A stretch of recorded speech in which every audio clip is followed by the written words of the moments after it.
morning. I charged my computer all night last night, thinking that'd be all right. I didn't have to print my sermon off, and I looked down and my battery it's not low, but it's lowish. So if I just come to a halt up here, just come forward as we stand and sing. The title of my sermon is God of Second Chances. I love sports. I've been involved in sports pretty much my whole life. I've coached. I started coaching Little League right after college. I've coached Little League baseball, Little League flag football, Little League pad football, soccer. I didn't know a thing about soccer. And then I've coached high school sports, and tomorrow is the first day of football practice that we can have. We can't have pads, it's just conditioning, so that's a fun time of year. You might keep all of the athletes, softball and football, in your prayers as they compete in the heat. We've had some really blessed weather. My guys have enjoyed it as we lift weights and go out and run. Got our weekly rain here this week. What awesome blessings we've had. But I think there's a lot of comparisons to sports to our Christian walk. I'm going to share some of the memories that I have of sports, and a lot of those memories are through the process. You remember little things as you bond and become teammates, and same thing in our Christian walk. And I think of our VBS that we just concluded, and the wonderful times we had decorating and tearing down, and I think of going to the nursing home and singing. I think of men's breakfast. I think of all of the wonderful things we have where our members have a chance to get to know each other better and encourage each other. I think of how good of encouragers we have. If you're in the hospital, somebody's going to come see you. If you're struggling, somebody's going to be praying for you. Somebody's going to be sending you a text message. Somebody's going to be calling.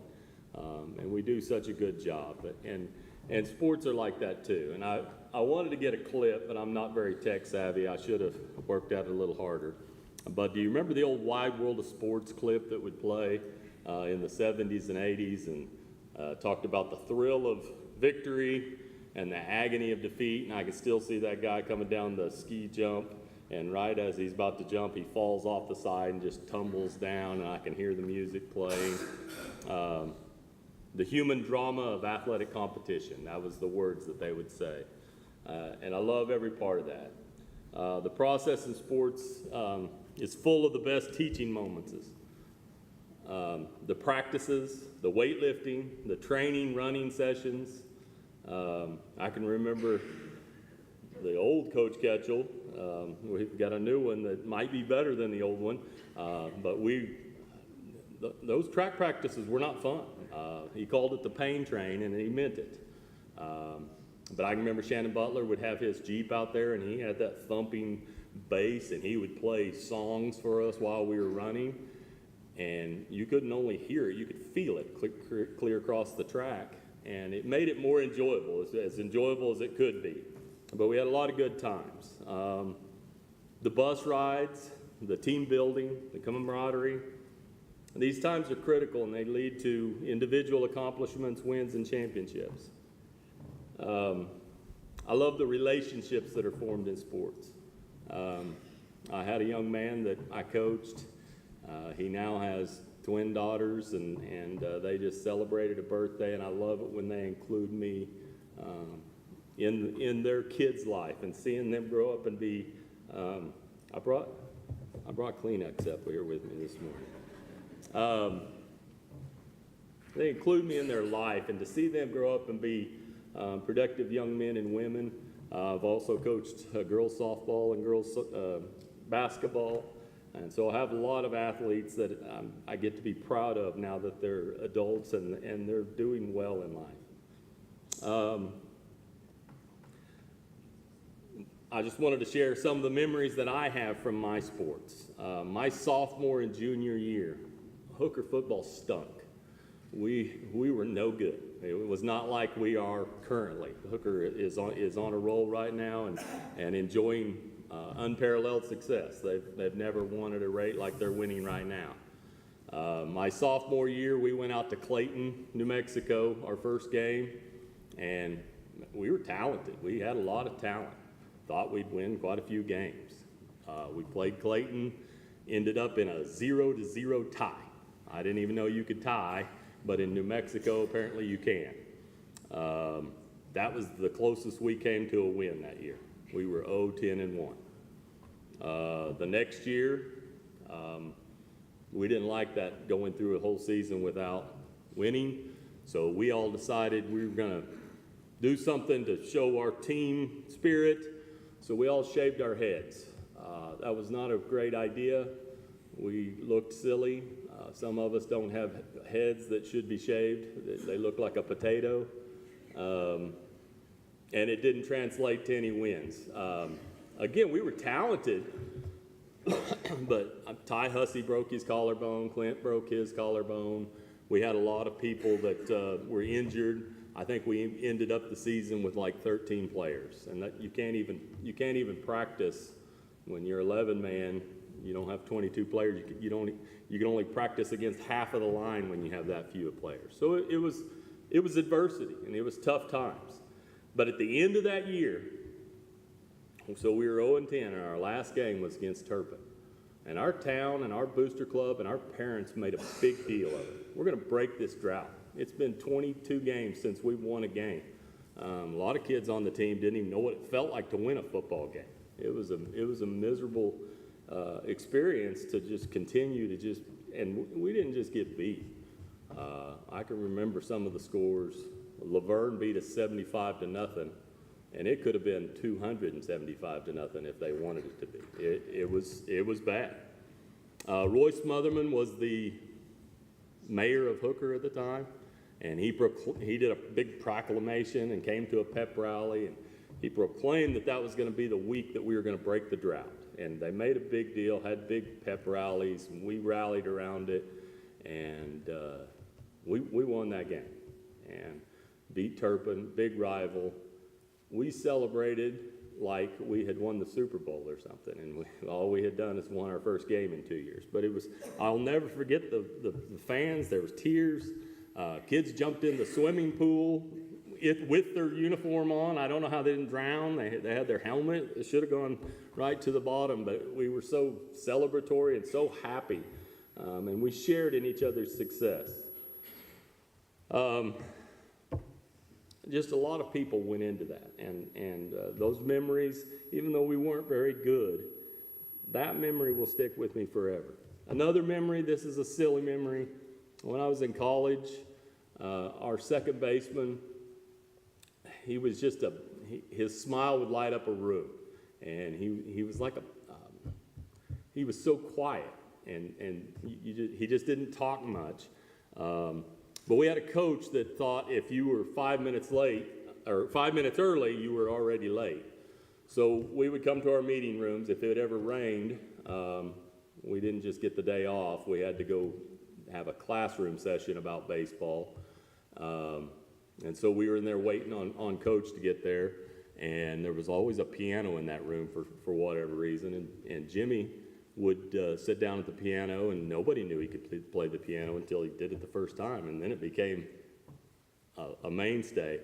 He'd play the Snoopy theme song, and every time I hear Snoopy come on now, I think of Jimmy, and he'd just turn around and smile at us big and just playing it, and just memories like that, meaningless memories that now they mean a lot looking back. When some of your teammates start to pass and you get older, you start treasuring that. As an experienced coach, that's a nice way of saying an older one. I've seen highs and lows, and my favorite part of sports is failure. Don't get me wrong, I don't like to lose, quite the opposite. But failure gives you a chance to reflect, to work harder, to grow. Winning all the time can make you content, and it can make you lose your edge. Sports gives many opportunities to have small failures in practice and in competition that don't necessarily mean you lose the contest. We have a quick reminder on my teams. we say next, or next play. Somebody has a tough play. We don't want them to dwell on it. We don't want them to think about it right then, because we're still competing. The outcome is not decided. And so we've got to move on to the next play, or we're going to let one bad thing turn into two, and it can snowball. And I tell my players all the time, a good batter in baseball will get out 70% of the time. A good shooter in basketball will miss shots 60% of the time. In football, you're dependent on all your teammates. If everybody does their assignment and gets their blocks, you're going to gain yards every single play. But that doesn't happen. So you've got to figure out a way to gain yards when somebody doesn't know what they're doing. Injuries happen. You're going to put somebody in there that didn't get as many reps. And so you've got to learn how to deal with failure. If you're not conditioned with how to deal with failure, it can make life difficult. And sports teaches great life lessons. We say this all the time with our teams. You'll see an individual's true character when they face adversity. This is something I got from the American novelist James Lane Allen. His actual quote was, "Adversity does not build character, it reveals it." Miss Emma's not here today, but you see true competitors rise when they fall.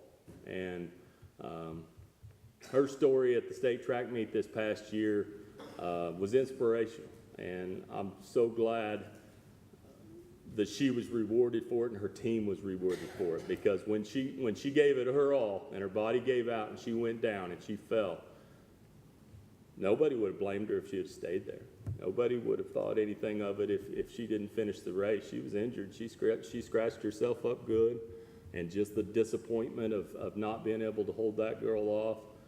But she got up and she limped across the finish line. And as fate had it, the other team was disqualified. So her getting up still helped her team win.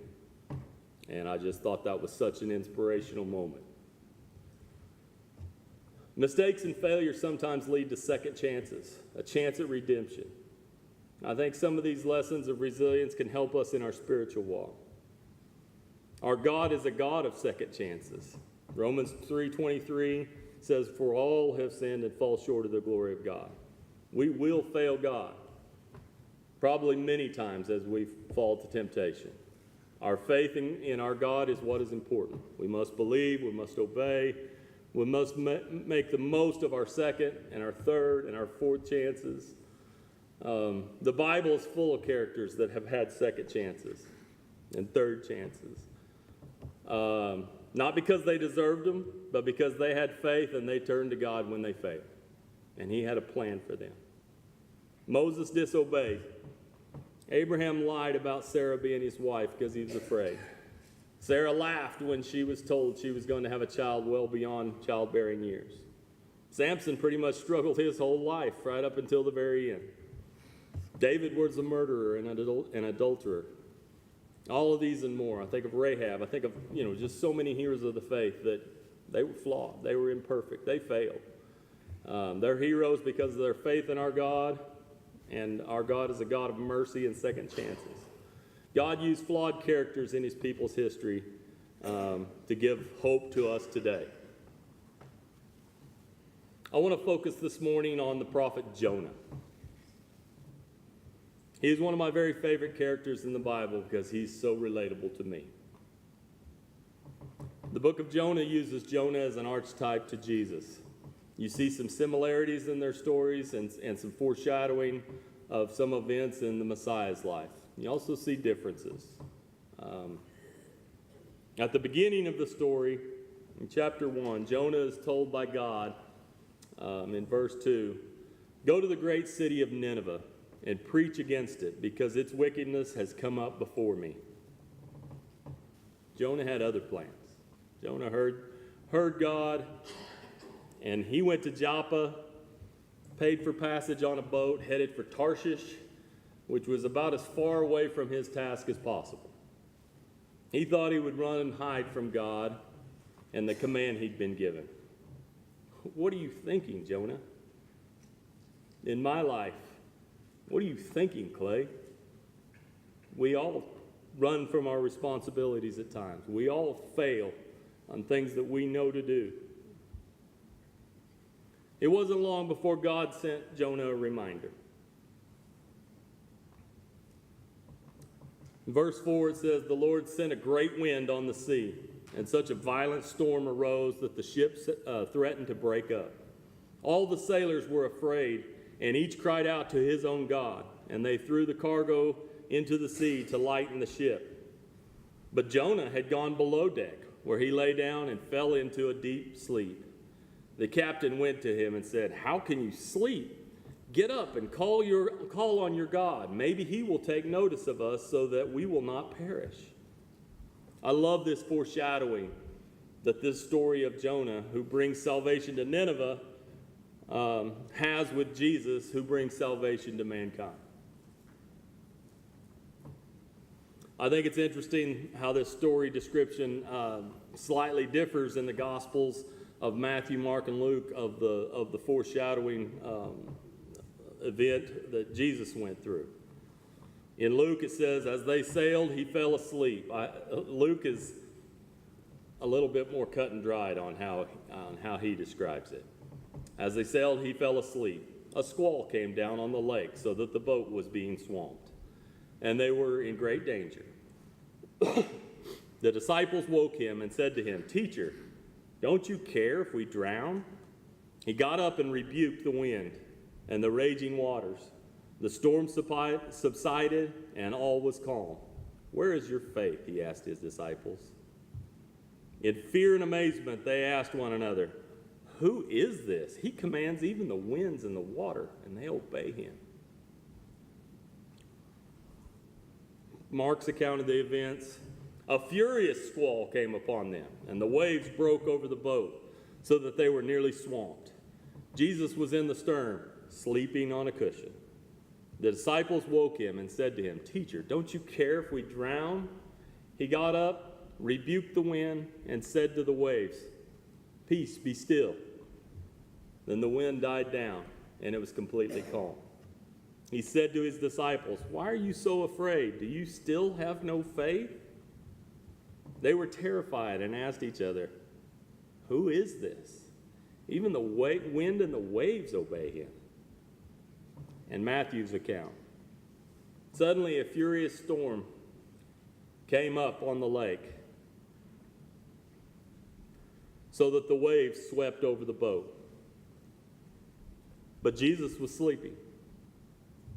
The disciples went and woke him, saying, 'Lord, save us. We're going to drown.' He replied, 'You have little faith. Why are you so afraid?' Then he got up and rebuked the winds and the waves, and it was completely calm. The men were amazed and asked, 'What kind of man is this? Even the winds and the waves obey him.'"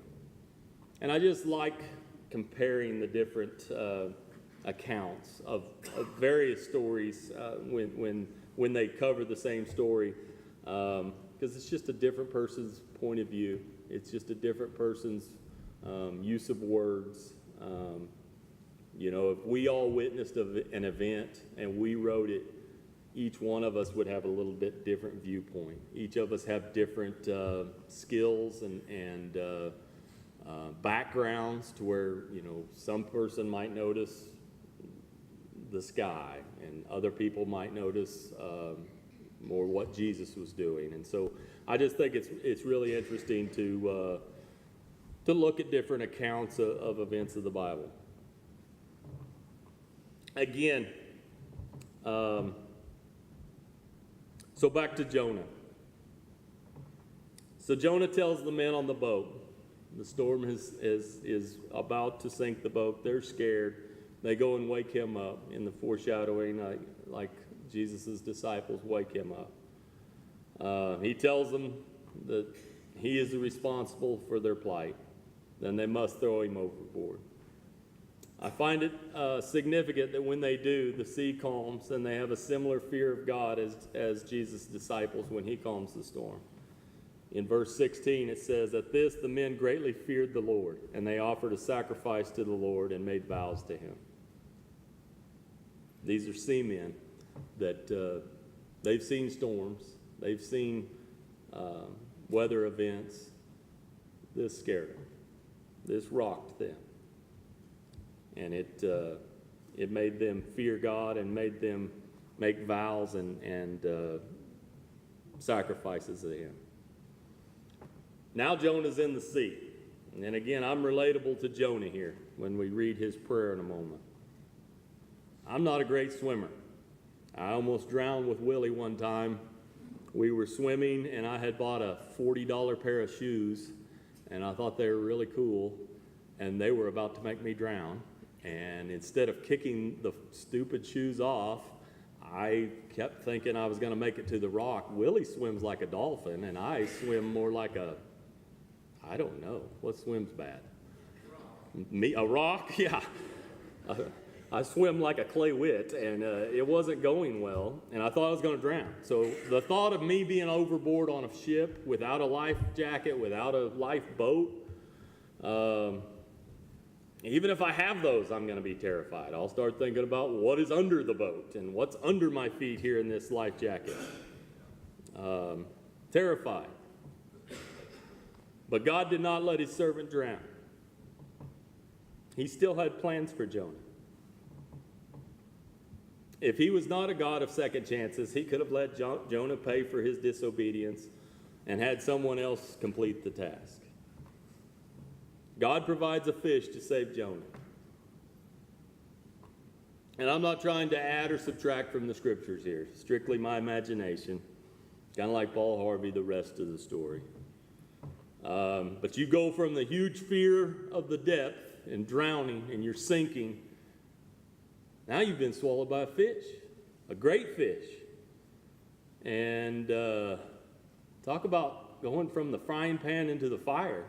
I don't know that this situation is better. I imagine the absolute darkness. You know, you go deep enough in water, which Jonah writes about, no light will permeate below a certain level, like 50 feet. It starts getting dark. Add to that you're now in the belly of a fish. This is complete darkness. If you've ever been in a cave and they shut the lights off and you're trying to see your hand, it's so dark you can feel it. And there's nothing but you and your maker and fear. And I think of the smell. I teach biology, and we dissect some really disgusting creatures at times, and one of them was a shark one year. And my kids were so excited to dissect this shark, and this one boy was like, I'm going to do the shark, I'm going to do the shark. And he was going to cut the fins off, and he was going to cut teeth out, and he's going to put it on a necklace. And as soon as I cut that bag, the smell hit him, and he retreated to the corner, and he's like, I can't even come over there. It smells so terrible. And about 5 minutes later, I'm over there with him because it was terrible. And I had some kids, their nose must not have worked because they were like, what's this, Mr. Witt? And I was like, I don't even care what that is. It's terrible. I'm going to throw it away. We have not dissected any sharks since. And I don't know what kind of fish it was. I don't know. It could have been a great big shark. It's just a great fish. That's all we know. But I bet it stunk. I bet the smell was terrible. And then I think about the stomach fluids and the stomach acid. I just think of how uncomfortable a situation this must have been. I think how it must have been rock bottom. And you know what they say about rock bottom? There's no place to look but up when you're there. And sure enough, I can imagine prayers of pleading, begging for mercy, for forgiveness, for deliverance. We know he was there in the belly for 3 days. Instead of despair and fear, Jonah's prayer sounded like this. From inside the fish, Jonah prayed to the Lord his God. In my distress, I called to the Lord, and he answered me. From deep in the realm of the dead, I called for help, and you listened to my cry. You hurled me into the depths, into the very heart of the seas, and the currents swirled about me. All your waves and breakers swept over me. I said, I have been banished from your sight, yet I will look again toward your holy temple. The engulfing waters threatened me. The deep surrounded me. Seaweed was wrapped around my head. To the roots of the mountains I sank down. The earth beneath barred me in forever. But you, Lord, my God, brought my life up from the pit. When my life was ebbing away, I remembered you, Lord, and my prayer rose to you, to your holy temple. Those who cling to worthless idols turn away from God's love for them. But I, with shouts of grateful praise, will sacrifice to you. What I have vowed, I will make good. I will say, salvation comes from the Lord. And then in verse 10 it says, and the Lord commanded the fish, and it vomited Jonah onto dry land.